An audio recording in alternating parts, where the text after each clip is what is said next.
চৌধুরী আমাদের প্রোগ্রামে আসার কথা ছিল। আসলে আল্লাহ রাব্বুল আলামিন উন্মুক্ত পরিবেশ করে দেওয়ার কারণে সারা বাংলাদেশের মতো চট্টগ্রাম মহানগরী প্রতিটি জায়গায় আলহামদুলিল্লাহ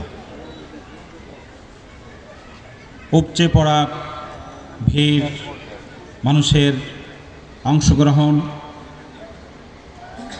এক একটি ওয়ার্ড, আমরা যেখানে একটি থানায় প্রোগ্রাম করতে পারতাম না, সেখানে প্রতিটি ওয়ার্ড আলহামদুলিল্লাহ প্রোগ্রাম করছে।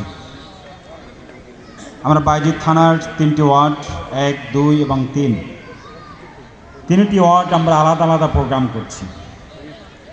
আগে যেখানে আমরা 3টি ওয়ার্ড মিলে এক জায়গায় প্রোগ্রাম করতাম, যার কারণে মহানগরীর মেহমানদেরকে পাওয়া মুশকিল হয়ে গেছে। মহানগরীর সম্মানিত আমির, বয়োবৃদ্ধ মানুষ, আপনারা জানেন ওপেন হার্ট সার্জারি হয়েছে, তারপরও যেভাবে দৌড়াচ্ছে,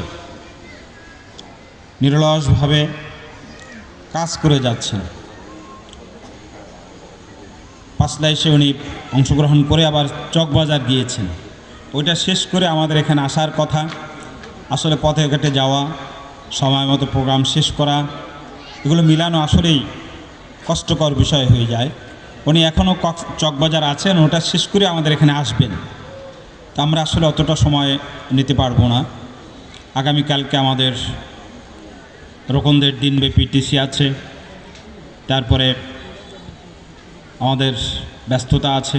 সেই মাগরিব থেকে আমরা এই পর্যন্ত আছি, আমরা সমাপনের দিকেই চলে যাচ্ছি। প্রিয় ভাইয়েরা, যে কথাগুলো হয়েছে আমরা শুনেছি। মোট কথা হলো,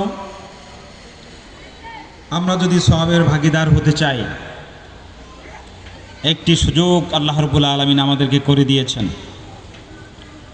কোনো ব্যক্তি যদি ভালো কাজের সুপারিশ করে, ভালো কাজের সমর্থন করে, আর সেই সমর্থিত ব্যক্তি দায়িত্ব পাওয়ার পরে যতগুলো ভালো কাজ করবে, তার একটি আমলনামা আপনার আমার আমলনামায় যোগ হয়ে যায়। সূরা নিসা আল্লাহ রাব্বুল আলামিন সে কথা বলছেন, মান ইয়াশফা শাফাআতান হাসানাতান ইয়াকুল লাহু নসীবুম মিনহা ওয়া মান ইয়াশফা শাফাআতান সাইয়্যাতান ইয়াকুল লাহু কিফলুম মিনহা ওয়া কানা আল্লাহু আলা কুল্লি শাইইন মুকীতা। কোনো ব্যক্তি যদি ভালো কাজের জন্য সুপারিশ করে, আল্লাহ রাব্বুল আলামিন সেই সুপারিশের কারণে তার একটি অংশ তাকে দান করবে। পক্ষান্তরে কেউ যদি কোনো অন্যায় কাজের অসৎ ব্যক্তিকে সমর্থন করে, আর ওই ব্যক্তি যতগুলো খারাপ কাজ করবে, তার একটি অংশ তার আমলনামায় যোগ হয়ে যাবে। এই বিষয়টিকে যদি আমরা সামনে রাখতে পারি, মাগরিবের পর থেকে যে আলোচনা হয়েছে, যে সঙ্গীতগুলো হয়েছে, আমি মনে করি এক একটি সঙ্গীত আমাদেরকে বিশাল বিশাল কথা শুনিয়েছি। আমাদের জামায়াত ইসলামী থিম সং, যেটা এতক্ষণ পর্যন্ত আপনারা শুনলেন, জামায়াত ইসলামী কী করতে চায়। আল্লাহর কোরআনের শাসন যদি চালু হয়ে যায়, শুধু মানুষ নয়, পশু পাখিরাও সেদিন তারা গলা ছেড়ে তারা গান গাইবে। নদীগুলো আবার নতুন করে প্রবাহমান হবে। কোরআনের শাসন চালু হলে পরে কি হতে পারে? আরবের সেই অসভ্য সমাজ, রাসূলুল্লাহ সাল্লাল্লাহু আলাইহি সাল্লাম কোরআনের শাসন প্রতিষ্ঠার পর সেই কি সুন্দর এক সভ্যতা উপহার দিয়েছিলেন, যেই যুগটুকে এখনও ইসলামের ইতিহাস সোনালী যুগ বলে আখ্যায়িত করে থাকে, স্বর্ণালী যুগ বলে থাকে। সেই স্বর্ণালী যুগ আমরা আবার পেতে পারি যদি কোরআনের শাসন প্রতিষ্ঠার জন্য আমরা চেষ্টা করি। আমরা মানুষদেরকে এই কথা বুঝাবো যে আমরা কোরআনের শাসন দিয়ে, যারা কোরআনের শাসন চায়, যারা আল্লাহর আইন চায়, মানুষ যাতে করে তাদেরকে ভোট দেয়। পিছনের কথা আলহামদুলিল্লাহ অনেকটা কমে গিয়েছে। আমাদেরকে একসময় রাজাকার বলা হতো, আমাদেরকে রক্কাটা বলা হতো, স্বাধীনতা বিরোধী বলা হতো। এসব এখন ডিলেট হয়ে গেছে, মানুষ এগুলো আর পছন্দ করে না, এগুলো শুনতে আর মানুষ অভ্যস্ত নয়। যারা এগুলো নিয়ে মাঠে নেমেছিল তাদের হাটে হাড়ি ভেঙে গেছে, লোক তাদেরকে ধিক্কার দিয়েছে। আমরা স্বাধীনতার পর এমন কোনো আচরণ করিনি যেটা দিয়ে আমরা এই দেশের অখণ্ডতা, এই দেশের স্বাধীনতার কোনো রকম সামান্যতম বিরোধিতা আমরা করেছি কেউ প্রমাণ করতে পারেনি। 1971 সালের অহেতুক একটি বিষয় এনে রং ছিটানোর যারা চেষ্টা করেছিল তাদের মুখে চুনকালি লেগেছে। আপনারা সৎ সাহস নিয়ে সাহসিকতার সাথে আপনারা যাবেন, মানুষ দেখবেন আপনার কানে কানে সেই কথা বলে দিবে যে আমরা আপনাদের সাথেই আছি। আপনারা ঈদে বাড়িতে গিয়েছেন, ঈদ পুনর্মিলনীটি আমরা যদি আপনাদের অভিজ্ঞতার কথা, এলাকায় গিয়ে কে কী করেছেন, কি শুনে আসছেন সব যদি আমরা শুনতে পারতাম ভালো লাগতো, কিন্তু সময় কম। সময় যদি বেশি হতো, আমি যতটুকুন দেখে আসছি, কথা বলে আসছি, মানুষ খুব কাছে এসে বলে যে ভাই আপনারা ছাড়া এই দেশের আর কোনো রক্ষক নেই, সবাই ভক্ষক। আমরা যাদেরকে মনে করেছিলাম ফ্যাসিস্ট চলে যাওয়ার পরে যাদেরকে আমরা আশ্রয়স্থল মনে করেছিলাম তারা আমাদেরকে ধোঁকা দিয়েছে। কাজেই সৎ সাহসে আপনারা মানুষের কাছে যাবেন, শুধুমাত্র একটি কথা বলবেন, আপনি কোরআনের পক্ষে আছেন কিনা, কোরআনের আইন চান কিনা। যদি কোরআনের আইন চান তাহলে আমাদেরকে ভোট দিন। আর যদি আপনার সামনে কেউ এসে বলে, কেউ যদি বলে যে আমরা কোরআনের শাসন চাই, কোরআনের শাসন প্রতিষ্ঠা করবো, আপনি তাকে ভোট দিবেন। কিন্তু একথা সত্য, আর কেউ কোরআনের আইন চায় না। আমরা ছাড়া কোরআনের শাসন এই জমিনে আর কেউ চায় না। এজন্য সৎ সাহস নিয়ে মানুষের সাথে কথা বলবেন, যেখানে যাবেন সেখানে কথা বলবেন। আমি যে অভ্যাসটা করি এটি কেন্দ্র থেকে বলা হয়েছে, আমরা সবাই, আপনি রিক্সা উঠছেন, রিক্সাওয়ালার সাথে মত বিনিময় করবেন। কিভাবে বাংলাদেশের দারিদ্রতা দূর হতে পারে, জাকাত ভিত্তিক অর্থনীতি প্রতিষ্ঠিত হলে পরে কিভাবে বাংলাদেশ থেকে দারিদ্রতা পালিয়ে যাবে, এই কথাগুলো তাদেরকে যুক্তি দিয়ে শোনাবেন। তারা এই কথাগুলো শুনতে চায়, এতদিন পর্যন্ত বলার সাহস করেনি। ওই যে হেলালি ভাই একটু আগে বলেছিলেন যে ওই সিএনজি ড্রাইভারকে দেখলেও ভয় লাগতো, আমরা বলতে পারিনি। এখন বলবেন, যুক্তি দিয়ে বলবেন কিভাবে চুরি ডাকাতি বন্ধ হবে, এগুলো পড়ালেখা করবেন।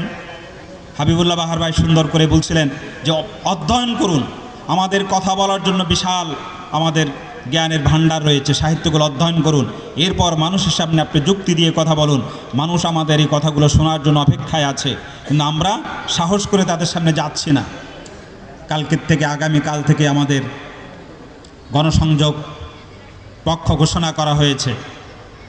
এই পক্ষে আমরা যাকে যেখানে পাব, ভাই সামনের যে সুযোগ আসছে হাত করা যাবে, ছাড়া করা যাবে না। আমরা কোরআনের আইন চাই, আপনি কি আমাদের পক্ষে আছেন? দেখবেন যে সে বলবে আমি আছি। আলহামদুলিল্লাহ, আমি যাদের সাথে কথা বলেছি সবাই বলছে আছি। যার সাথে যখন যতটুকু সময় পেয়েছি কথা বলেছি সবাই কোরআনের পক্ষে আছে। বাংলাদেশের মানুষের কোরআনের আইন কিভাবে চালু হতে পারে মানুষ সেটা জানে না, কিন্তু কোরআনকে সবাই ভালোবাসে। সারাদিন পরিশ্রম করে রিক্সা চালিয়ে, ঠেলাগাড়ি চালিয়ে শুধুমাত্র কোরআন শোনার জন্য তারাবি নামাজে অংশগ্রহণ করেছে, ঠিক কিনা? কোরআনকে এত ভালোবাসে এই দেশের মানুষ। আপনারা দেখবেন মসজিদে, মাদ্রাসায় কোরআন কিনে কিনে সেখানে দিয়ে আসছে সওয়াবের জন্য। মানুষ এত কোরআনকে ভালোবাসে। কোরআনের আইন কি, এটা কিভাবে বাস্তবায়ন হতে পারে, এইটা মানুষ বুঝে না। মানুষকে ভুল বোঝানো হয়েছে। সেই জায়গাটা যদি আমরা ক্লিয়ার করতে পারি, বিজয় আল কোরআনের হবে ইনশাআল্লাহ। প্রিয় ভাইরা, আল্লাহ রাব্বুল আলামিন কোরআনুল কারীমের যে আয়াতটি আপনাদের সামনে আমি তেলাওয়াত করেছি, আবারও স্মরণ করিয়ে দিচ্ছি। এই কথাগুলো মানুষকে বলবেন যে আপনি যাকে ভোট দিবেন, আপনি যাকে ভোট দিবেন কিসের বিনিময় দিচ্ছেন? আপনি কি টেন্ডারবাজি করবেন? আমি অনেককে প্রশ্ন করছি, আপনি কি টেন্ডারবাজি করবেন, চাঁদাবাজি করবেন, লুটতরাজ করবেন? কেন আপনি তাদের পক্ষ নিয়েছেন? কেন আপনি তাকে ভোট দেবেন? আপনি কি জানেন এর পরিণতি কি? আপনার যদি উদ্দেশ্য ওইটা হয়ে থাকে আপনি যান, আপনাকে ছেড়ে দিলাম। আর উদ্দেশ্য যদি ওইটা না হয়ে থাকে, আপনার এই ভোট পাওয়ার কারণে সে এমপি হয়ে, মন্ত্রী হয়ে যতগুলো অপরাধ করবে প্রত্যেকটি অপরাধ আপনার আমলনামায় জমা হয়ে যাবে।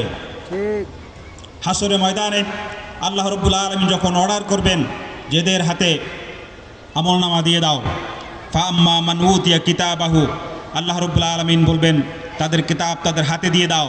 এই আমলনামা যখন দেখবে এত অপরাধ সে জীবনে করে নাই, সে বলবে যে রব্বুল আলামিন আমি এত অপরাধ তো করি নাই, এত অপরাধ আমার কোত্থেকে আসলো। তখন তাকে স্মরণ করিয়ে দেওয়া হবে, তুমি বাংলাদেশের এত সালে যে নির্বাচন হয়েছিল সেই নির্বাচনে এক দুষ্ট চরিত্রের লোক, অসৎ চরিত্রের লোককে তুমি ভোট দিয়েছিলে।